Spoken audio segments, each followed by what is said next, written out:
We're here at Mount Carmel Cemetery to talk about the first organized crime family in Detroit, at least among Italians, the Giannolas. This family was started by older brother Tony Giannola, who, as soon as alcohol was made illegal in this state before Prohibition, helped to organize Italians around bootlegging. He created his own syndicate, but in January of 1919, he was assassinated by an Italian rival, John Vitale, by gunmen sent by the Vitale clan. This would begin a war between the Giannolas and the Vitales that would kill, estimated, well over 100 people. And only 3 weeks later, when his brother Sam had taken up the reins of leadership, an attempt was made on his life that wounded him and killed his brother-in-law. And now Sam wanted blood. He killed, at least according to witnesses, the son of John Vitale, the rival faction leader, literally in the lobby of the Wayne County Jail. Many people saw this, and Sam Giannola was arrested, but because Italians went by a code of silence,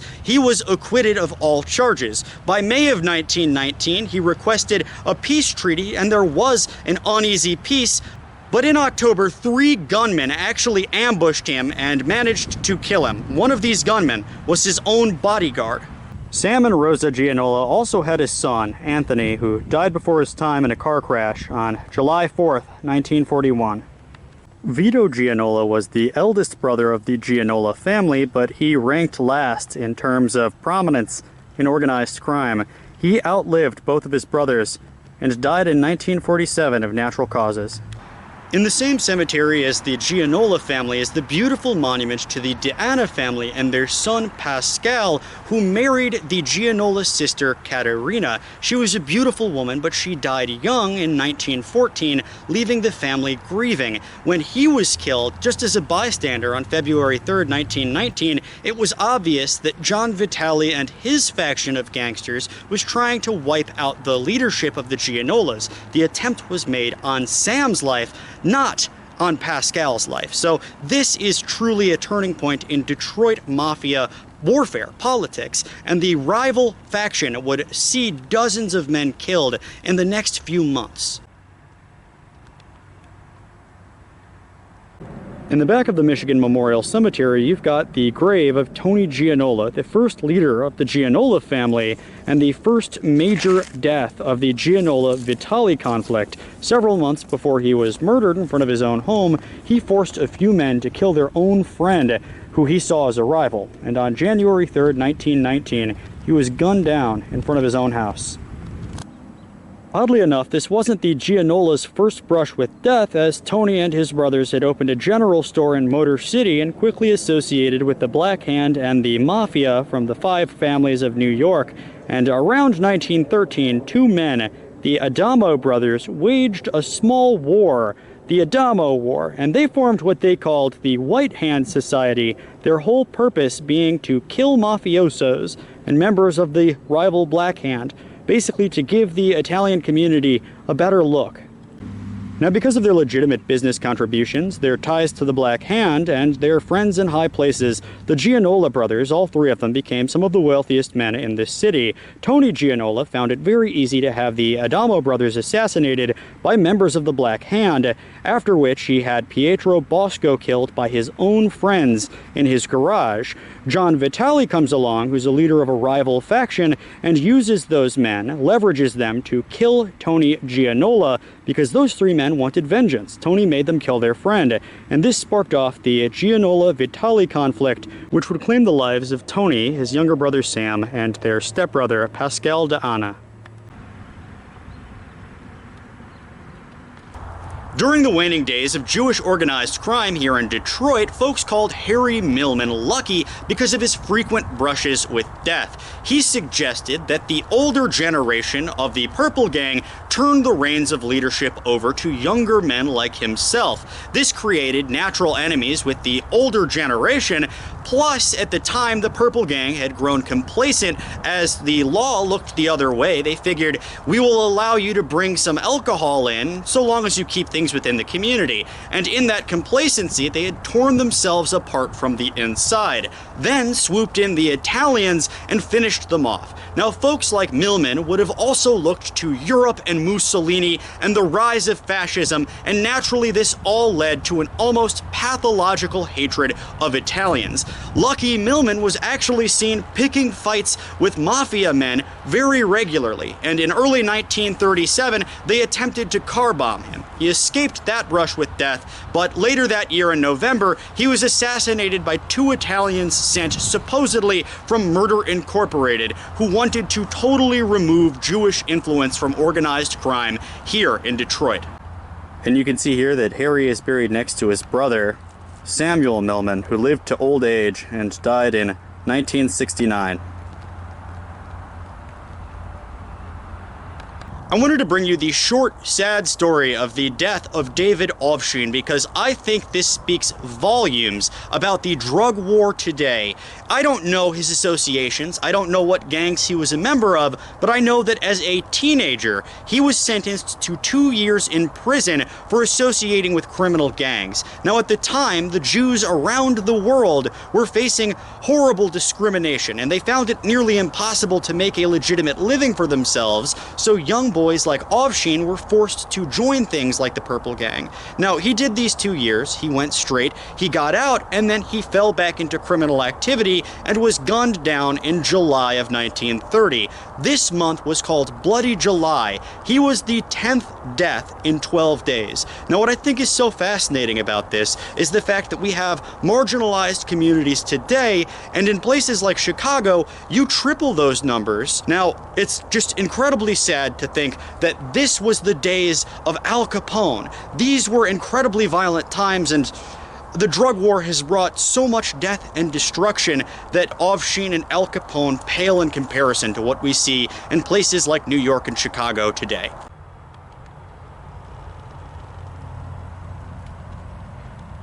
One of my favorite sort of side characters in the Purple Gang was Charles Orbach, born in 1884 in Romania, whereas the majority of the Purple Gang were either born in the States or born in places like Poland or Russia. He decided to eventually take a step back from Purple Gang activities, but he remained their advisor. He was also a collector of rare books, so folks called him the Professor, and from his mansion on the hill, he would provide silencers, Tommy guns, and grenades, as well as some pretty sound advice for the Purple Gang's activities. Behind us is the grave of Salvatore Catalanotte, or as he was known in the underground circles of Detroit, Sam Sings in the Night, because his last name sounds very similar to that in Italian. He was born in 1894 in Sicily, and he immigrated over to America as a young man, where he quickly bought a number of businesses and was an exceptionally good business owner. He donated most of his profits to the Sicilian Union and was a shining light on the Italian community. He helped to hold Little Italy together, where the Purple Gang, or the Jewish Mafia, was getting complacent and tearing itself apart due to internal divisions. Now, by the time he died of pneumonia in 1930, he had already been a participant as a gunman for the Giannola family and the Giannola-Vitali conflict, after which the Italian community was pretty much united. Now, this conflict claimed about 100 lives, and rather than dying in a shootout or an ambush, he died of pneumonia only a day before his birthday, and because he was seen as such a guiding figure in the community here in Detroit, he was given an exceptionally well-attended funeral.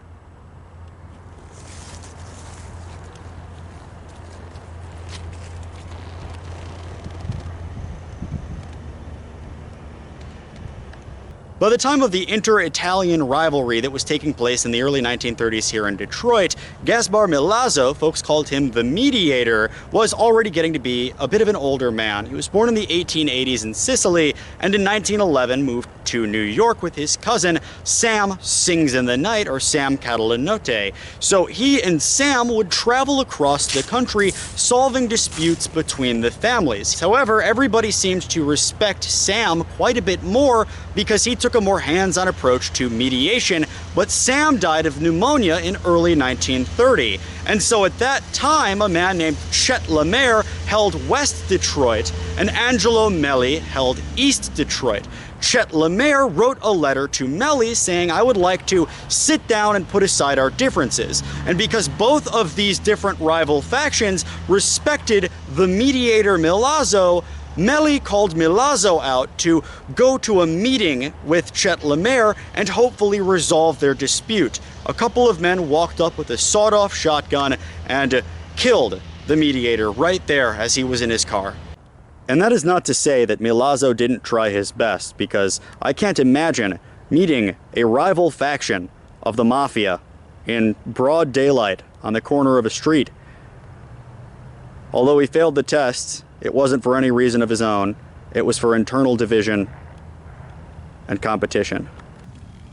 And behind me now is the grave of Chet Lemaire, who controlled Detroit's west side. Now, he probably ordered the execution of mediator Milazzo under the white flag of truce. Milazzo was there to mediate the east and west sides' disputes, and he was assassinated with a sawed-off shotgun. Now, this was not Milazzo's fault. This was just a few of the people that ran things out of New York who wanted Chet Lemaire and his West Side boys to control all of West Detroit. Now, in February of 1931, Lemaire would be executed by his own security guards in his very own kitchen. Crime doesn't pay.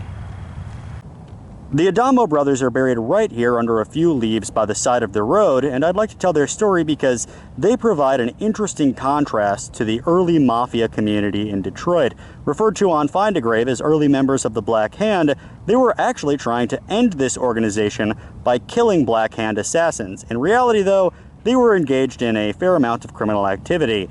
Vito had just been tried and acquitted for the murder of Carlo Colleca, a Black Hand extortionist in the Giannola gang. They were again arrested, both of them, for an attempted murder of the Italian banker Ferdinand Palma.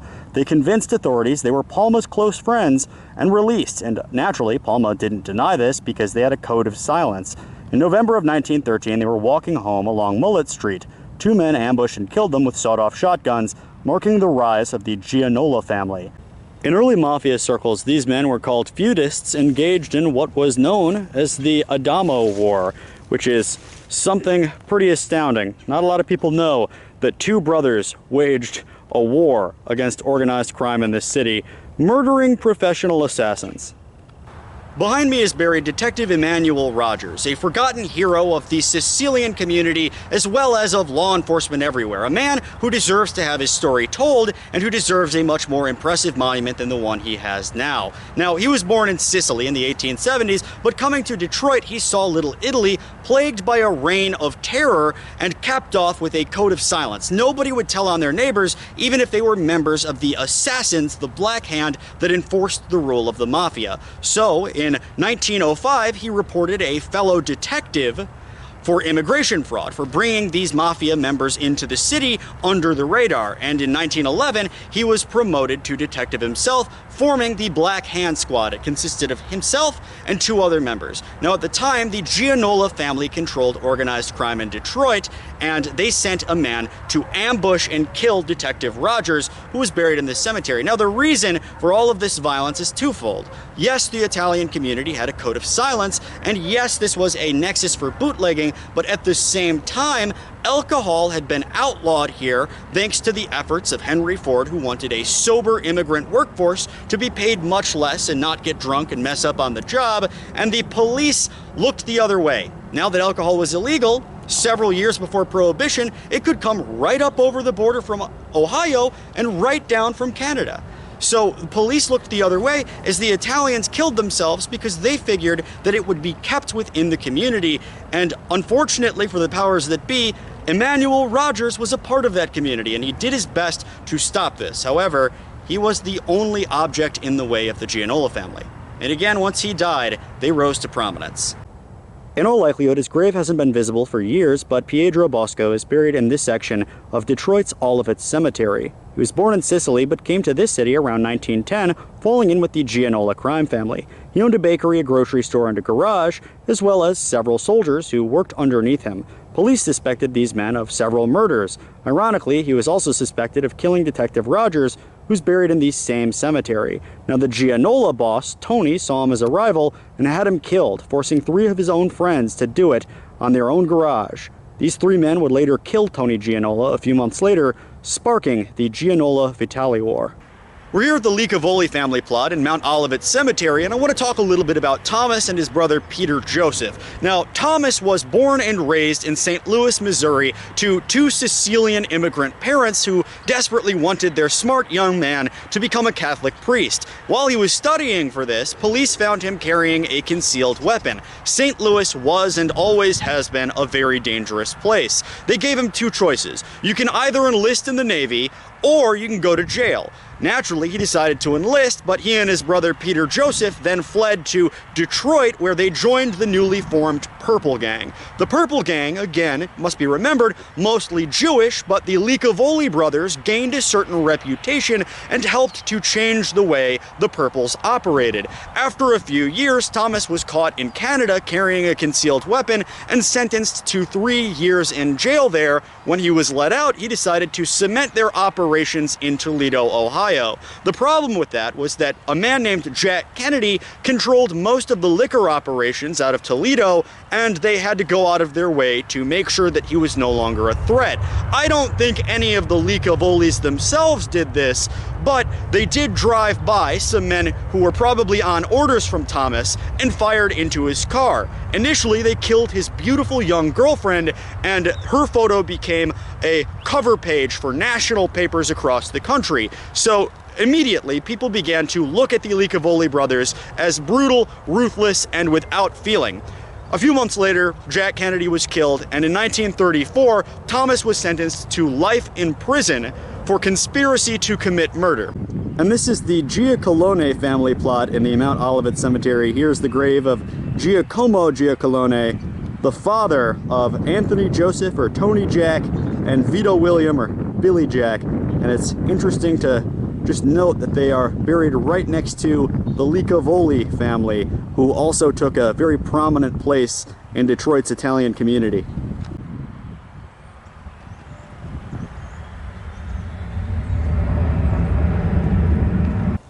We're here at the Rubino family section of Mount Olivet to talk about what happens when families went rogue during these gangster years of Detroit's history. Dominic Rubino, born Damiano in 1872 in Italy, was the patriarch of the family. He migrated over to Detroit to start a new life, but like most others, found the American dream elusive. However, Prohibition began in the state of Michigan in 1917 because Henry Ford wanted a sober workforce, and naturally the police looked the other way. It was incredibly easy to bring booze in from Canada or up from Ohio until 1920, when whiskey was made illegal across the states. So if you had the means, you had the opportunity, and you had the easy money. Dominic had quite a few sons who very easily got their foot in the door and began moving whiskey to and from the Canadian border. On August 22nd, 1926, Dominic Rubino was killed in an ambush, leaving his kids fatherless. Only a few months after the death of their father, Salvatore, or Samuel Rubino, aged 24, and 21-year-old Isidoro Rubino were both killed in an ambush. In fact, papers reported at the time of their father's death that the bullets were likely intended for his sons.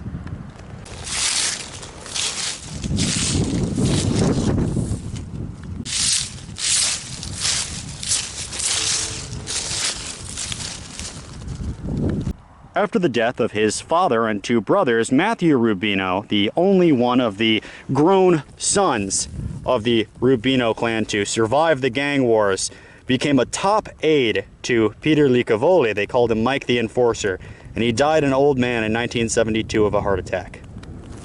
So the father and two of his sons were both killed in 1926, and in 1930, papers gave a bit of an update. They said that a man named Joe Marino accidentally shot himself at 5244 Turns Avenue in Dearborn. Papers said he was a Sicilian and the leader of the Italians in East Detroit, trying to corner the moonshine and bootleg market. This war, papers said, had killed 21 men since June 1st.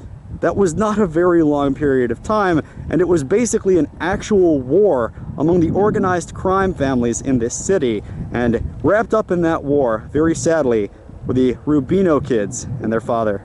August Nykiel was another young man born in 1896 in Poland who immigrated to Detroit and took part in the bootlegging business that was thriving. Again, police liked to look the other way because everybody liked their alcohol, especially automotive workers, and even though it was against the law, you could get it just across the river. So Nykiel opened up a bar on West Jefferson Avenue that was very popular enough to make him enough money to buy the Detroit Tigers, a semi-professional football team. He had his own headquarters, and he was a fixture on the Polish and Jewish communities of Michigan. Well, in 1928, the Italians figured that he was a threat to their operations and sent a team of assassins to kill him in his own bar. One of these men was seen fleeing the scene, and he was shot. That man was Mike DePisa. But you can see in the death of August Nykiel that there was a real war between the Italians and the Eastern European, the Jewish, and the Purple Gang that was trying to do the same thing here in Detroit, while police more or less looked the other way.